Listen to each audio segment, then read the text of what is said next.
Assalamualaikum warahmatullahi wabarakatuh. Perkenalkan, kami dari kelompok 3 akan mempresentasikan hasil diskusi kami. Sebelumnya, kami akan perkenalkan anggota dari kelompok kami. Saya sendiri, Bintan Hafiz Nuraili, NIM 239, Devita Indriani, NIM 339, Laila Devi Trihayani, NIM 153, Nani Susanti, NIM 089, Rizky Prayogo, NIM 149. Di sini kami akan mempresentasikan hasil dari diskusi kami dengan judul Exposure dan Manajemen Konversi. Topik pembahasan yang akan kami jelaskan, yang pertama ada metode konversi, yang kedua ada mata uang fungsional, yang ketiga neraca konsolidasi perusahaan multinasional, yang keempat manajemen exposure konversi, yang kelima hedging. Baik, yang pertama, metode konversi. Konversi dapat diartikan sebagai mengubah atau menyamakan, menyangkut translasi, akuntansi, depresi, dan apresiasi. Dalam proses konversi, kerugian atau keuntungan bisa terjadi. Di samping itu, tergantung perbandingan eksposur aset atau utang, item-item dalam neraca bisa berubah yang bisa mengakibatkan penurunan atau kenaikan rekening modal perusahaan. Terdapat 4 metode konversi laporan keuangan. Yang pertama ada current atau non-current, yang kedua ada monetary atau non-monetary, yang ketiga ada temporal, yang keempat ada current rate. Yang selanjutnya yaitu current atau non-current. Metode ini menggunakan jangka waktu sebagai pedoman dalam penentuan kurs mata uang yang digunakan. Yang pertama, jangka waktu kurang dari 1 tahun, aset atau kewajiban jangka pendek dikonversikan dengan kurs yang berlaku saat ini. Yang kedua, jangka waktu lebih dari 1 tahun, aset atau kewajiban jangka panjang dikonversikan dengan kurs historis, yaitu kurs yang terjadi pada saat aset atau kewajiban tersebut diperoleh. Monetary atau non-monetary. Metode ini menggunakan kesamaan dalam atribut aset, bukannya jangka panjang untuk menentukan kurs yang akan dipakai. Yang pertama, aset moneter seperti kas, surat berharga, utang, atau piutang dagang memiliki kesamaan karena nilai aset tersebut akan berubah-ubah secara langsung apabila ada perubahan kurs. Yang kedua, aset non-moneter, yaitu pabrik atau persediaan. Nilainya tidak langsung berubah apabila kurs berubah. Yang ketiga, menggunakan klasifikasi moneter atau bukan. Temporal. Metode ini mirip dengan moneter atau non-moneter. Aset moneter dikonversikan dengan kurs yang berlaku saat ini. Aset non-moneter dikonversikan dengan kurs historis. Tetapi aset atau kewajiban yang dicatat dengan menggunakan nilai pasar atau market value akan menggunakan kurs saat ini dalam proses konversi.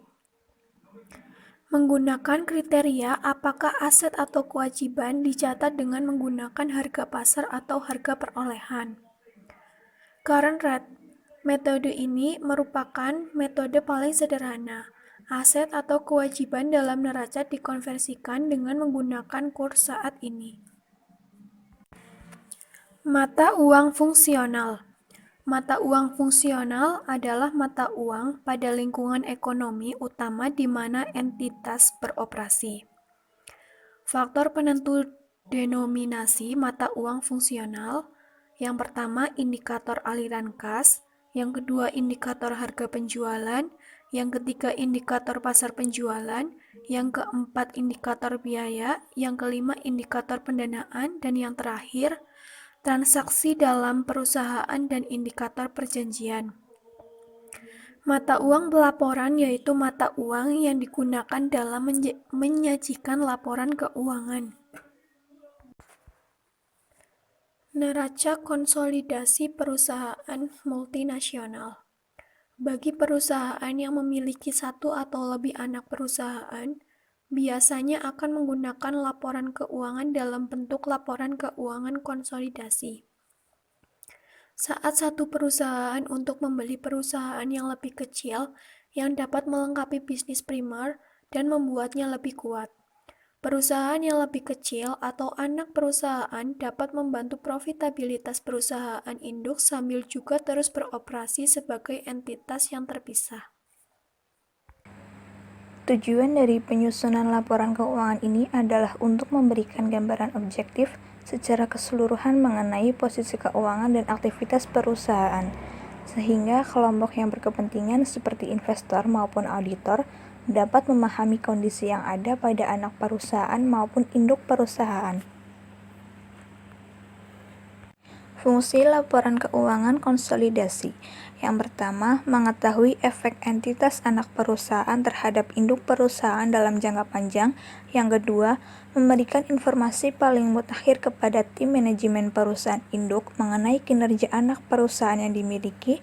Yang ketiga, memberikan informasi kepada pihak luar yang membutuhkan. Yang keempat, rasio keuangan berdasarkan laporan keuangan konsolidasi yang terbentuk tidak mencerminkan kondisi entitas yang membentuk konsolidasi maupun induk perusahaan. Prinsip kerja laporan keuangan konsolidasi. Umumnya, prinsip pembuatan laporan keuangan konsolidasi memiliki bagian-bagian yang sama dengan laporan keuangan biasa, terdiri dari laporan-laporan neraca, laporan laba rugi, laporan perubahan modal, serta laporan arus kas. Baik, selanjutnya, manajemen exposure konversi. Strategi fund flow adjustment untuk menghadapi perubahan kurs. Dalam situasi mata uang menguat, aset akan naik, kewajiban akan turun, exposure bersih akan mengalami positif. Situasi mata uang melemah, aset akan turun, kewajiban akan naik, exposure bersih akan negatif. Dalam pasar efisien, strategi semacam itu akan sulit dilakukan, karena investor akan melakukan hal yang sama, kurs akan berubah dengan cepat. Baik, selanjutnya ada hedging. Hedging adalah sebuah strategi trading yang dilakukan untuk melindungi dana yang digunakan oleh trader. Dalam hal ini yaitu pengusaha dari fluktuasi nilai tukar yang merugikan. Hedging dilakukan dengan cara membuat portofolio menggunakan derivat dari valuta asing. Tujuannya agar perusahaan dapat membeli dan menjual mata uang yang ada demi menghindari risiko rugi karena adanya selisih nilai mata uang. Selanjutnya, ada 3 cara melakukan hedging perusahaan. Yang pertama, mengurangi exposure transaksi. Dengan mengurangi transaksi tersebut, exposure konversi diharapkan bisa berkurang. Sepanjang exposure transaksi tersebut juga merupakan sumber exposure konversi. Yang kedua, hedging neraca. Hedging neraca bertujuan menyeimbangkan exposure aset dengan kewajiban. Yang ketiga, hedging dengan instrumen derivatif. Hedging merupakan instrumen derivatif dapat dilakukan dengan menggunakan option atau opsi, atau forward atau future. Kalau menggunakan opsi, perusahaan bisa membeli opsi call atau opsi put, tergantung bagaimana kondisi mata uang saat itu. Selanjutnya yaitu ada jurnal dengan judul Pengaruh Beberapa Rasio Keuangan Terhadap Keputusan Hedging pada Sektor Pertambangan di Bursa Efek Indonesia yang diteliti oleh Putu Mia Anggiantari dan Ida Bagus Anom Purbawangsa. Selanjutnya, abstrak.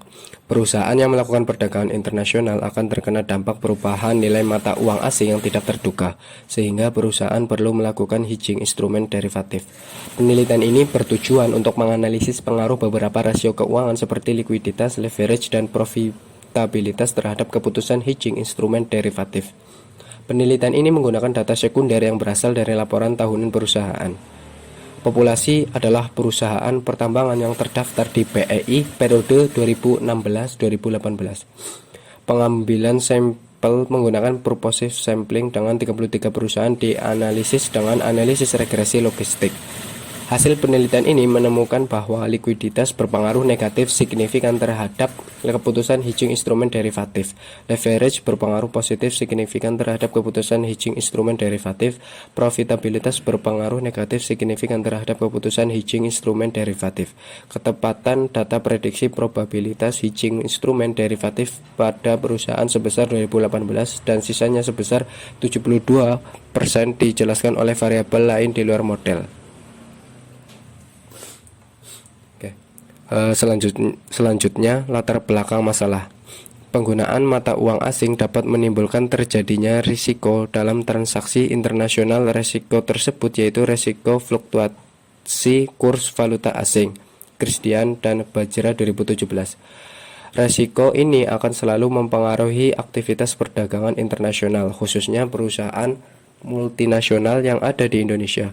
Mengingat di Indonesia sendiri menerapkan kebijakan makro pemerintah dengan sistem kurs pengembangan bebas free floating rate. Selanjutnya yaitu ada latar belakang masalah. Penggunaan mata uang asing dapat menimbulkan terjadinya risiko dalam transaksi internasional. Risiko tersebut yaitu risiko fluktuasi kurs valuta asing. Christian dan Bajra 2017.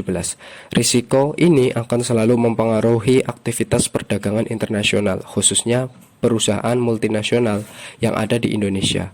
Mengingat di Indonesia sendiri menerapkan kebijakan makro pemerintah dengan sistem kurs mengembang bebas free floating rate. Dalam sistem ini tidak adanya campur tangan pemerintah terhadap tingkat nilai tukar, sehingga nilai tukar diserahkan pada permintaan dan penawaran. Aryani dan Sudiarta 2017. Tujuan dari penerapan sistem ini untuk mencapai posisi keseimbangan sesuai dengan keadaan pasar. Perusahaan dapat memprediksi risiko yang akan terjadi dengan mengukur terlebih dahulu eksposur yang dapat dialami perusahaan. Risiko yang akan dihadapi perusahaan akan lebih kompleks sehingga perlu adanya manajemen risiko dalam suatu perusahaan. Selanjutnya yaitu ada metode penelitian. Pendekatan yang akan digunakan dalam penelitian ini adalah pendekatan kuantitatif dengan bentuk asosiatif, yaitu untuk mengetahui pengaruh likuiditas, leverage, dan profitabilitas terhadap keputusan hedging perusahaan. Lokasi penelitian ini dilakukan pada perusahaan pertambangan yang terdaftar dalam Bursa Efek Indonesia BEI. Lokasi penelitian tersebut dapat diakses melalui situs resmi Bursa Efek Indonesia BEI, yaitu www.idx.co.id. Data yang didapatkan dalam bentuk laporan tahunan dan laporan historis lainnya di BEI periode 2016 sampai 2018. Objek yang diteliti dalam penelitian ini adalah keputusan hedging perusahaan pertambangan yang terdaftar di Bursa Efek Indonesia BEI pada periode 2016 sampai 2018. Variabel terikat dalam penelitian ini adalah keputusan hedging variabel Y. Variabel bebas yang akan digunakan yaitu likuiditas X1, leverage X2, dan profitabilitas X3. Hasil dan pembahasan. Data sampel yang digunakan dalam penelitian ini yaitu 1. Likuiditas yang diukur menggunakan Hurren ratio, 2. Leverage yang diukur menggunakan rasio DER, 3. Dan profitabilitas yang diukur menggunakan rasio ROA. Teknik analisis data pada penelitian ini menggunakan teknik regresi logistik dengan menggunakan beberapa uji seperti menguji koefisien regresi dengan menggunakan nilai pada tabel variable in equation. 2. Kelayakan model dengan menggunakan nilai dari Homsmer and Lemesow goodness of fit. 3. Menilai keseluruhan model dengan menggunakan nilai dari log likelihood value. 4. Koefisien determinasi dengan menggunakan nilai dari Nagelkerke R-square. 5. Matriks klasifikasi dengan menggunakan nilai dari metrik klasifikasi. 6. Multikolinearitas dengan menggunakan nilai dari matriks kolerasi. 7. Serta uji T menggunakan nilai pada variabel in the equation. Berdasarkan penelitian yang telah dilakukan, dapat diketahui bahwa penelitian mengenai pengaruh likuiditas, leverage, dan profitabilitas terhadap keputusan hedging diharapkan menjadi suatu bukti baru dengan hasil yang berbeda dari hipotesis ini untuk manajemen keuangan internasional. Pengolahan data yang dilakukan dengan menggunakan regresi logistik dengan berbagai uji yang digunakan untuk memperkirakan hubungan antar variabel T, variabel yang telah ditetapkan sebelumnya. Hasil penelitian ini diharapkan dapat digunakan untuk memperkaya referensi yang berkaitan dengan current ratio, debt to equity ratio on return on asset, serta keputusan hedging, dan diharapkan dapat dijadikan masukan bagi perusahaan sektor pertambangan yang melakukan transaksi internasional agar nantinya dapat mengurangi risiko yang timbul dari adanya exposure fluktuasi kurs valuta asing. Hasil dan pembahasan. Variabel CR dengan nilai dihitung 2,264 lebih besar dari T tabel 1,980 dan nilai signifikansi sebesar 0,024 lebih kecil dari 0,05 mengartikan bahwa variabel CR berpengaruh signifikan terhadap keputusan hedging. 2. Variabel DER dengan nilai dihitung 1,286 lebih kecil dari T tabel 1,980 dan nilai signifikansi sebesar 0,199 lebih besar dari 0,05 mengartikan bahwa variabel DER tidak berpengaruh signifikan terhadap keputusan hedging. 3. Variabel ROA dengan nilai dihitung 2,318 lebih besar dari T tabel 1,980 dan nilai signifikansi sebesar 0,020 lebih kecil dari 0,05 mengartikan bahwa variabel ROA berpengaruh signifikan terhadap keputusan hedging. Hasil dan pembahasan. Hasil pengujian dengan menggunakan regresi logistik menunjukkan bahwa current ratio yang merupakan proksi dari likuiditas memiliki pengaruh negatif dan signifikan secara statistik terhadap variabel terikat yaitu keputusan hedging dengan menggunakan instrumen derivatif. Hasil menunjukkan bahwa hipotesis 1 yang menyebutkan bahwa likuiditas berpengaruh negatif dan signifikan terhadap keputusan hedging dapat diterima. Pernyataan ini sesuai dengan hasil penelitian terdahulu yang dilakukan oleh Megawati dan Dwi Agustini 2016, Chaudhry et al. 2015, serta Wei et al. 2017, yang menyatakan bahwa variabel likuiditas berpengaruh negatif terhadap keputusan hedging. Selanjutnya, kesimpulan.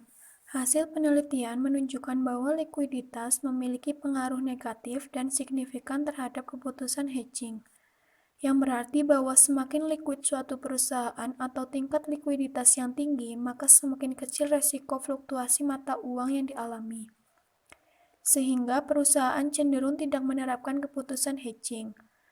Hasil penelitian menunjukkan bahwa leverage memiliki pengaruh positif, namun tidak signifikan terhadap keputusan hedging.